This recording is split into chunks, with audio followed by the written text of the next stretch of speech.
At the moment, we have very high store lamb prices, so stores are making good money. All categories of store lambs are really making good money, which is in stark contrast to last year where, certain categories of store lambs were really struggling. People have lots of options this year. Last year, I suppose people had less options because the store lamb price was very depressed, in particular for those light hill lambs.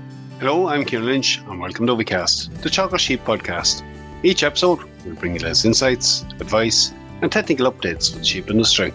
In this episode I'm joined by my fellow sheep specialist Michael Gottstein and Damian Costello as we discuss the focus on lamb finishing at the sheep section on the Teagasc stand at this year's National Ploughing Championships.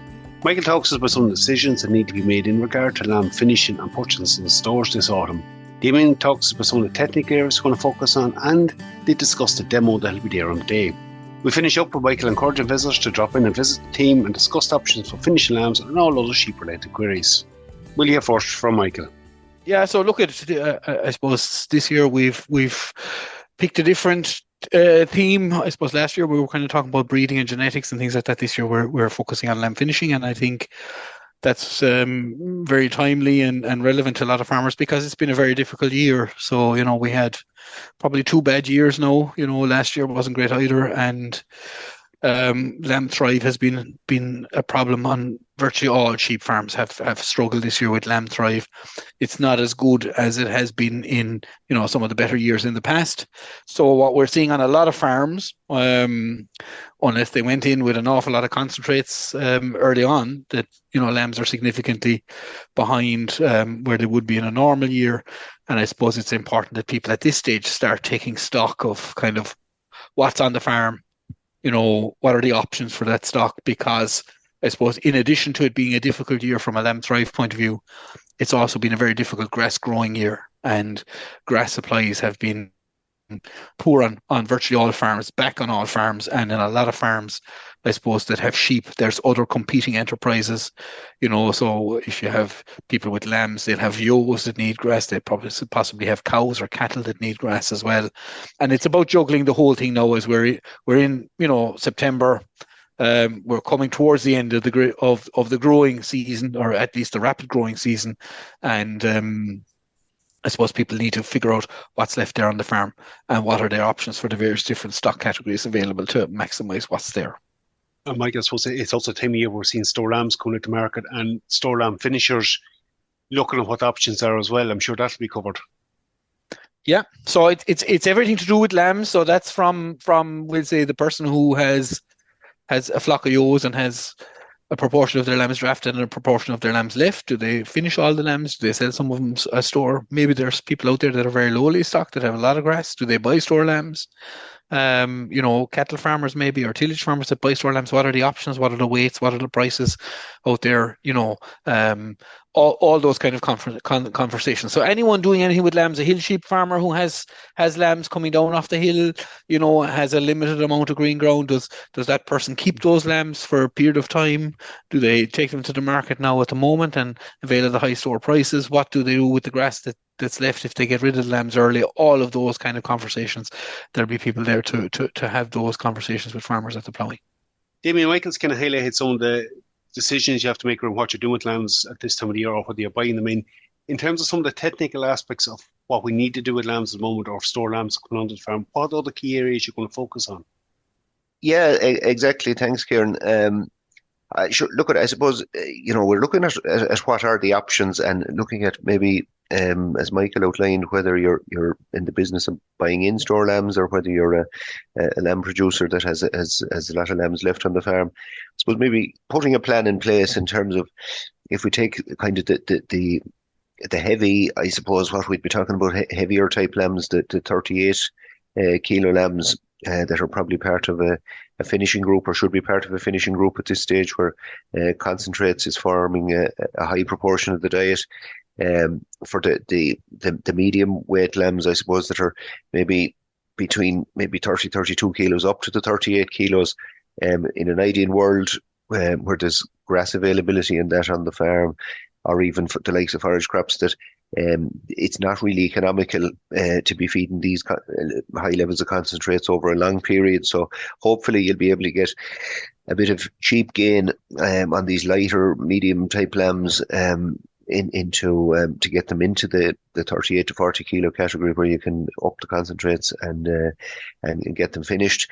And then I suppose there's always the group of maybe very light lambs that might be under 30 kilos. And as Michael mentioned, you're looking maybe at the option of PSL these stores, maybe introducing them to a low level of concentrates, 300 to 500 grams, to keep them growing, get them up to the finishing area. Like if they're left go at this stage on maybe grass alone, they can have too far to go. Like so, I suppose it's about maybe we'll be looking at kind of weighing up the options and having a plan in place, I suppose. Look, we're talking in weight categories. You have a bit of a demonstration there, Michael, on the stand itself. Yeah, so look at we'll have 6 lambs coming and there'll be different weight categories, and we'll be using them just to show people kind of, what does a 30 kilo lamb look like, and what does a 35 kilo lamb look like, and a 38 or 40 kilo lamb look like, and basically what are the options for that? Like, what are the options if I've enough grass? Look, we know roughly how much grass a store lamb eats, and we generally have an idea and can do some kind of back of the envelope type calculations for people. I've 20 acres of grass available, I suppose, for the lambs, between here and the end of October or November or whatever. How many lambs can I hold on that type of thing? And we can have a chat with people, say, look, with these lambs, it'll last you so long, a bit longer. If you're going with a bit of meal, it might last a little bit longer. What's the kind of realistic expectation for those lambs in terms of live weight gain? When will they be ready to market? And that's really all it's about. It's about having a conversation about what you have, what resources you have on the farm, what are the options for the lambs, and then let people make up their own mind as to what course they want to take. And I think that's important because, look, every situation is going to be different out there, and it is an opportunity to come up and go through the different issues you may have been facing. Absolutely. Look at him. I mean, it's knowledge is key here in terms of trying to make the right decision. And look, it's not, there's obviously a little bit of crystal ball gazing. We don't know how at the moment grass is growing really well. Like, we're having reasonably favourable weather conditions, but we know an awful lot of farmers as well are tight for winter fodder and stuff like that. So, do I keep my lambs and finish them? And maybe end up having to put in the cattle 2 weeks earlier, in particular on dry ground. That might be a conversation that people will be having. At the moment, we have very high store lamb prices, so stores are making good money. All categories of store lambs are really making good money, which is in stark contrast to last year where, certain categories of store lambs were really struggling. So it's people have lots of options this year. Last year, I suppose people had less options because the store lamb price was very depressed, in particular for those light heel lambs. There was very poor prices out there, and lots of farmers, were very disappointed in March, or even maybe brought lambs home and with very limited resources tried to get them to finish with a lot of concentrate supplementation.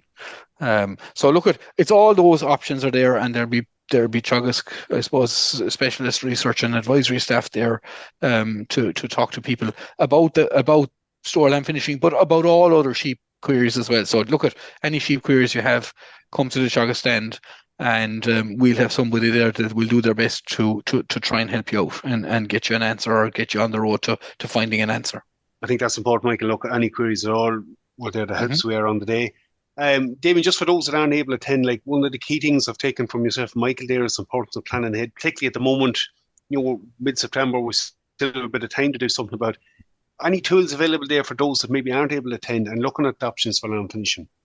Yeah, look at as we know, like the price received for your finished lamb is largely outside of the producer's control, but the cost of getting the lamb to the point of sale, can be estimated, I suppose. And a very useful tool for doing this is the Teagasc store lamb calculator. So that's just an online calculator.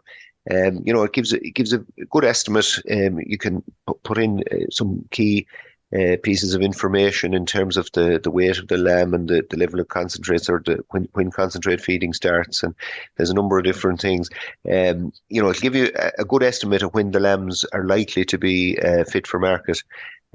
So you're inputting kind of the weight, the price of the concentrates, obviously, and their standard costings there for veterinary and transport. So the estimated finish date, along with kind of the amount of concentrates that'll be required to get these lambs over the line.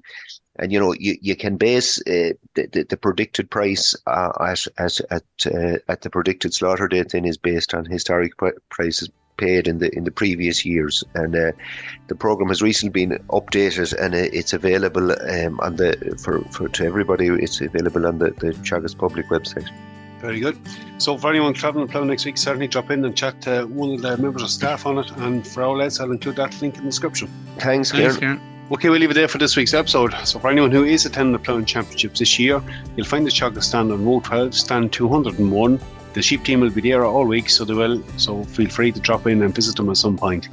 I have included a link in the show notes, a store lamb calculator that Damian was discussing. It's a very useful tool to work out your options, either whether you're purchasing or looking at the options for finishing your lambs with farms this autumn.